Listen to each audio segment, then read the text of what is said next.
Hello everyone, আসসালামু আলাইকুম। সবাই কেমন আছেন? আশা করি সবাই অনেক অনেক ভালো আছেন। আলহামদুলিল্লাহ, আপনাদের দোয়ায় আমিও অনেক বেশি ভালো আছি। তো অনেক দিন পরে আজকে একটা লং ভিডিও নিয়ে আসলাম। প্রায় 2 থেকে 3 সপ্তাহ হয়ে গেছে লং ভিডিও দিতে পারছি না। তো আমি লং ভিডিওতে আজকে যা তৈরি করছি সেটা হচ্ছে ফ্রেঞ্চ ফ্রাই। ফ্রেঞ্চ ফ্রাই তৈরি করার জন্য কতগুলো আলু কেটে নিয়েছি। আমি এখানে 4টা আলু কেটে নিয়েছি লম্বা সাইজে। আর আলুগুলো কেটে আমি ভালো করে জেরে নিয়েছি, পানিটা শুকিয়ে নিয়েছি। এরপরে দিয়ে দিছি কর্নফ্লাওয়ার পরিমাণ মতো, সাথে দিয়ে দিলাম স্বাদ মতো আমি লবণ, হলুদ, মরিচ আর দিয়ে দিচ্ছি চাউলের গুঁড়া। এবার এগুলোকে সব ভালো করে মেখে নিচ্ছি। ভালো করে মাখার পরে দেখুন কত সুন্দর শুকনো শুকনোই কিন্তু রয়ে গেছে।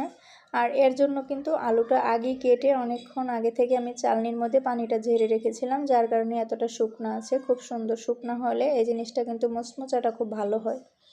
আর যদি পানি থাকে তাহলে কিন্তু পানির সাথে হলুদ, লবণ, মরিচ এরপরে কর্নফ্লাওয়ার এগুলো কিন্তু সব ওখানে চলে যায়, আলুর গায়ে তেমন একটা লাগে না। এই জন্য আমি এভাবে ঝরঝরা করে নিয়েছি। আর আমি কিন্তু খুবই অল্প পরিমাণ মশলা দিয়েছি, এখানে তেমন কিছু দেই নেই বললেই চলে। একবারে অল্প খরচে ফ্রেঞ্চ ফ্রাই যেভাবে তৈরি করা যায়।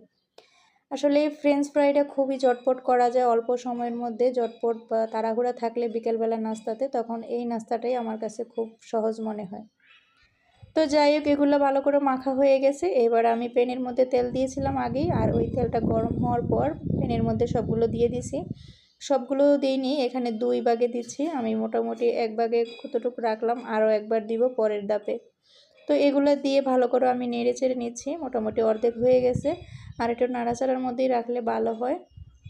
যেহেতু আমি সাইডের আলুটা, মাঝখানের আলুটা সবগুলো দিয়েছি।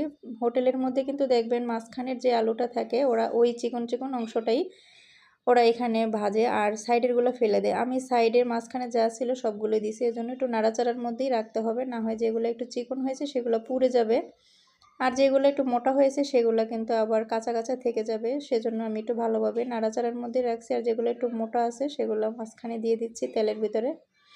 তো এই তো দেখুন মোটামুটি কালারটা চলে আসছে, সুন্দর একটা কালার দেখা যাচ্ছে। আর এই কারণে এখন বোঝা যাচ্ছে হয়ে গেছে। আর বেশি সময়ও লাগে না। চুলার আঁচটা মিডিয়াম আমি রাখছি, একেবারে লোতে রাখি নাই, আবার একেবারে বাড়িয়ে দিই নি। বেশি বাড়িয়ে দিলে আবার পুড়ে যাওয়ার সম্ভাবনা আছে। আবার একেবারে লোতে রাখলে অনেকটা সময় লাগবে আর নেতিয়ে যাবে, মচমচা জিনিসটা থাকবে না। আর এটা মচমচা রাখার জন্য চাউলের গুঁড়াটা দিয়েছি, যেহেতু থাকবে অবশ্যই অনেকক্ষণ মচমচা থাকবে। কর্নফ্লাওয়ার দিয়েছি সেজন্য কিন্তু অনেকক্ষণ মচমচা থাকবে। তো প্রথম ধাপে যেগুলো দিয়েছিলাম মোটামুটি সেগুলো হয়ে গেছে, আর এগুলো তুলে নিচ্ছি। নেওয়ার পর পরের ধাপে যেগুলো আছে সেগুলো আবার এখন দিয়ে দিব। সেগুলো একটু মেখে নিচ্ছি। মেখে নেওয়ার পর একবারে যতগুলো ছিল সবগুলো ঢেলে দিলাম। তো দেওয়ার পরে আবার সেইভাবেই কিন্তু এগুলো ভাজতেছি। চুলার আঁচ মোটামুটি পর্যায়ে আছে। এই অবস্থায় কিন্তু এগুলো আমি চুলার আঁচটা একটু বাড়িয়ে দিতে পারি। দেওয়ার পর যখন একটু দেখবো কালার হয়ে আসছে তখন আমি একেবারে চুলার আঁচটা কমিয়ে দেব। তো এই তো দেখুন মোটামুটি এখন নাড়াচাড়ার মধ্যে রাখতে হবে। এখন একটু ঝরঝরা হয়ে যাচ্ছে। তো কালারটা যখনই দেখবেন যে মোটামুটি একটু খয়েরি কালার মতো হয়ে আসছে তখনই উঠাই নিতে হবে। বেশি ভাজলে আবার একটু তিতা তিতা লাগবে।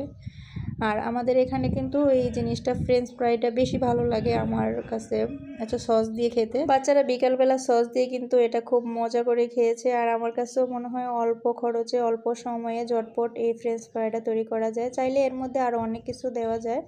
তো অত বেশি না দিয়ে, বাসায় যেহেতু খাওয়া হবে, নিজেরাই খাওয়া হবে, তারপরে হেলদি রাখতে চাইলে বেশি মশলা না দিয়েই ভালো। এজন্য আমি অল্প খরচে অল্প মশলা দিয়ে সবটা তৈরি করে নিলাম। আর এতে দেখুন কত সুন্দর এটারও কালার হয়েছে। এই তো কথা বলতে বলতে আমার সবগুলো ফ্রেঞ্চ ফ্রাই মোটামুটি ভাজা হয়ে গেছে। আজকের মতো ভিডিওটা এখানেই শেষ করে দিতে হবে। যারা যারা ভিডিওটা পুরোটা দেখছেন তাদেরকে অনেক অনেক ধন্যবাদ জানাচ্ছি। আর পরবর্তী আবার ভিডিও দিব ইনশাল্লাহ, যদিও সময় পাই না দিতে।